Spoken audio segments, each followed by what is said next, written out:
What's up, y'all? I know it's been a while, but we are back today, and I'm breaking down a pretty sick committed graphic that I made for a recruit going to UCF. Side note, I'm trying to get to 1,000 subscribers before the end of the year, so if you haven't yet, hit that subscribe button, hit the like button, and once we hit that 1,000 subscriber point, I'm probably going to be putting some of my PSDs in a place where y'all can get access to them. So thanks for all your support so far, and let's get into this tutorial.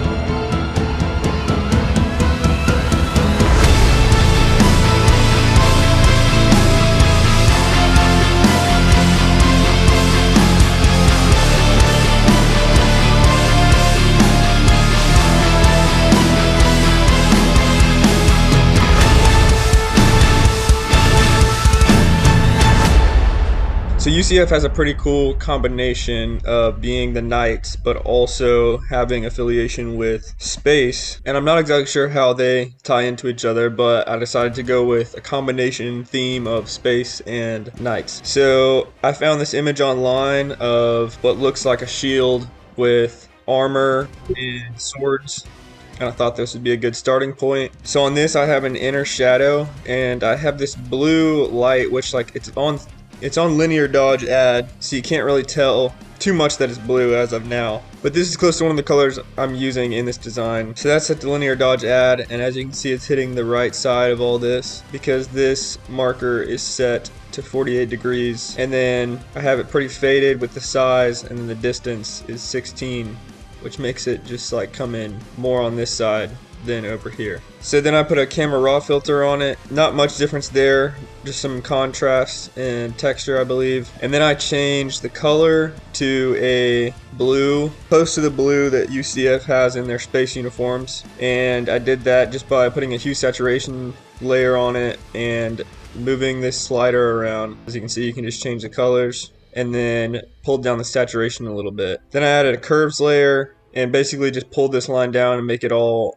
a bit darker, which makes it look more contrasty. Then I added in these pictures of Space, which that's basically the full picture, and I just like faded it out with a gradient on the mask from like here to here. And then I put the same thing on top of that. So both of these are set to screen, so every time you put one on top of the other, it's going to make it a little bit brighter. So that just makes it pop a little bit. And then I put some Space stuff on the other side, so I'll get those up. So it's basically the same picture, just switched around. As you can see, this big planet over here is now here, and this small one is right here.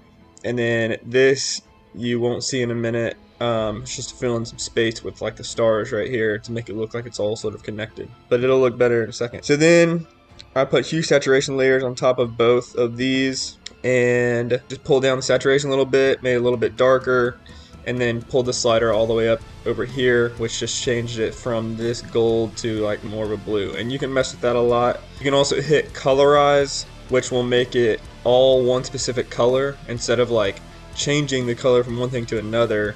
It just makes it whatever color you set it to. For this I just tweaked it, and that's how I got that color. And then I pulled down this slider, which just made the darkest parts of that image sort of go away. So you can pull down this whole slider right here, but it does it and it doesn't look super gradual, which is not what we wanted.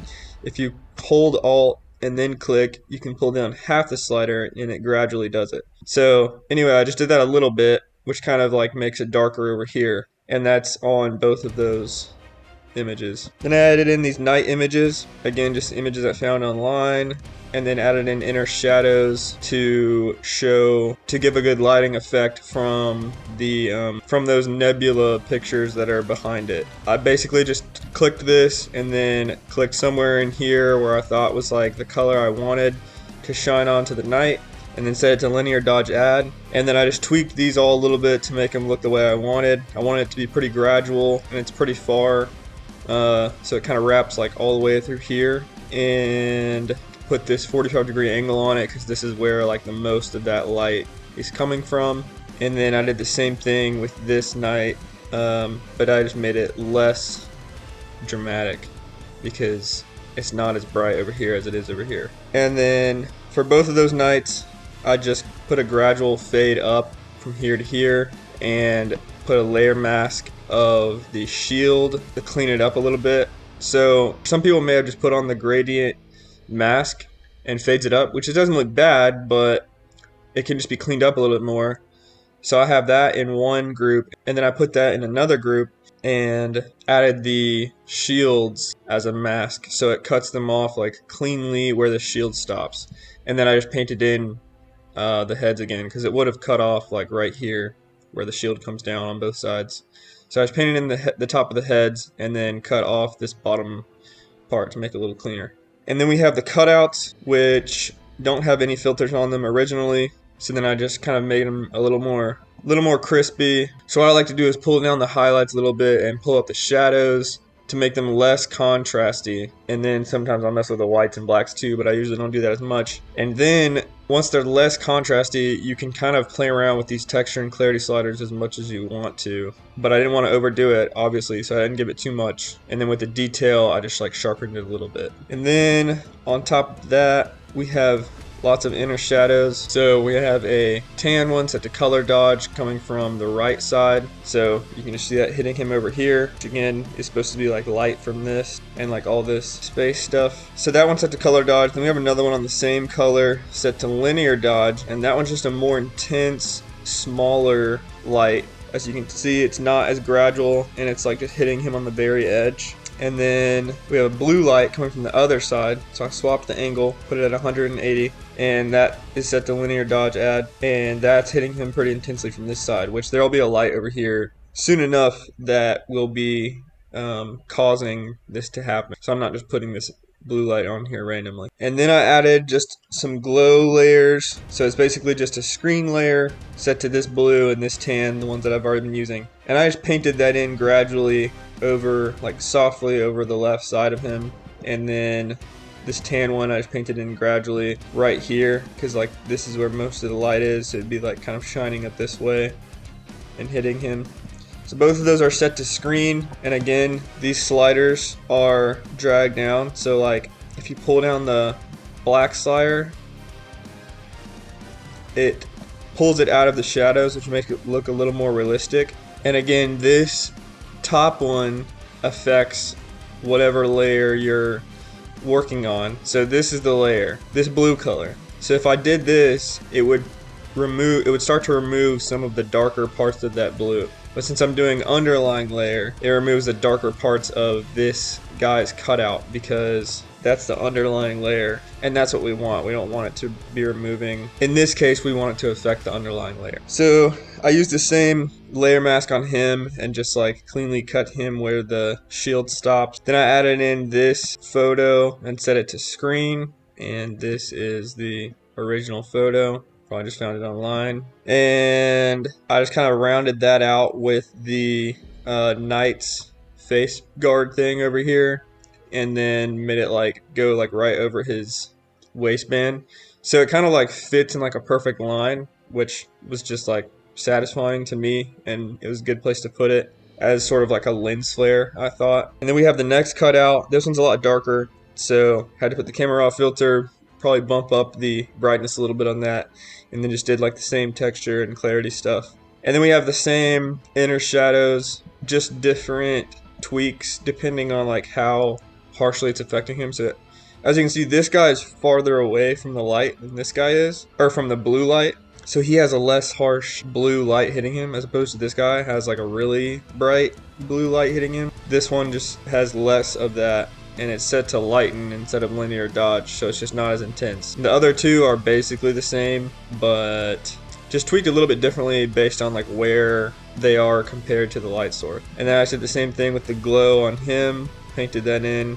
And you can kind of be more controlling when you paint in the glow on top of them. So this would just be hitting him in like the back and kind of like wrapping around like his legs and arms right here and his shoulders. Whereas this one might be like kind of coming through and like hitting the front of his body more than the blue light would be. Then I found this photo and just put it underneath, which is like a pretty sick photo of basically like a Trojan helmet with like some light stuff going on. And then I just made that. I just set that to screen and put a gradual mask on it, and then I used a selective color and just tweaked all of the colors in that to kind of match the look we already had of the blue and the like tan look. Selective color is the best way to do that, and the best way to like tweak images to make them look how you want. Hue saturation I just use to like change the color completely from like one color to a completely different color. So then I added in this 3D. I made this in Adobe Dimension.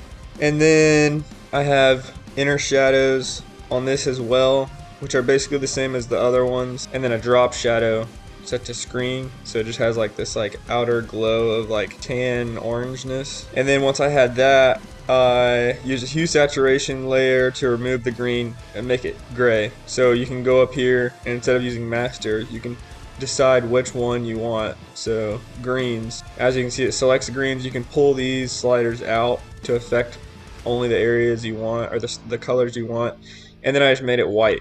And when you like slide that all the way up to white, it changes the look like that. And then I used a curves layer and just made it a little more contrasty. Pulled down the darks a little bit and then bumped the whites way up. And then I used another selective color layer to tweak that gold to kind of fit in more with the same look that we have going. So it's a little bit too hot and yellow of a gold, so I went to the reds and tweaked it, and probably went to the yellows and tweaked that as well. I added in an inner shadow to just the inside, so this layer is just like the fill sticking out, but this layer is just the insides of the letters, and the fill is all the way down to 0, so you can't see it, but you can see the layer effects or layer styles you put on it. And it's just an inner shadow with a blue light, kind of gives it a little more of a pop. Then we have the two, or his first name and his last name, and that is just a regular cursive font with a whole bunch of effects put on top of it, the same effects for both. So basically it's just inner shadow, a small harsh inner shadow set to overlay on white, and then one on black set to multiply, and then just a gradient dark to light. So you can kind of see in this box like what it would be doing. So there's like light hitting it from the top and then a shadow on the bottom. So that just kind of makes the whole thing pop and look 3D as opposed to like the regular font, which just looked pretty boring. And then I have another selective color that I put on top of the whole thing to tweak all the colors to be exactly the way I wanted them, make it all a little bit more uniform. Then I added a screen layer of this same color where I just painted over top pretty softly to make that all pop a little more. Same thing with the blues / whites. I'll just give that a little more pop. And then I did Control Shift Alt E, which makes a stamped layer of everything below it. And then when you go up to image, click on apply image, and it makes everything a little bit more basically intense. And then when you have that, you set it to screen so it's bright instead of dark, because it'll be really dark at first. Set it to screen, put a blur on it, and basically that's what it'll look like. But then you just paint that in like where you want it so it's not super bright and intense. And that's pretty much all I did. So smash that subscribe button. Soon enough I'll be giving you guys a way to access some of my PSDs. Comment certain ones that you want to see, certain ones that you want access to. You can comment on the videos you've seen them in, or you can comment on this video, just like certain ones you want, or you can talk to me on social media. I posted a lot of them on there. So reach out, let me know if you have any questions. Hope this was beneficial to you. I'll see you in the next one.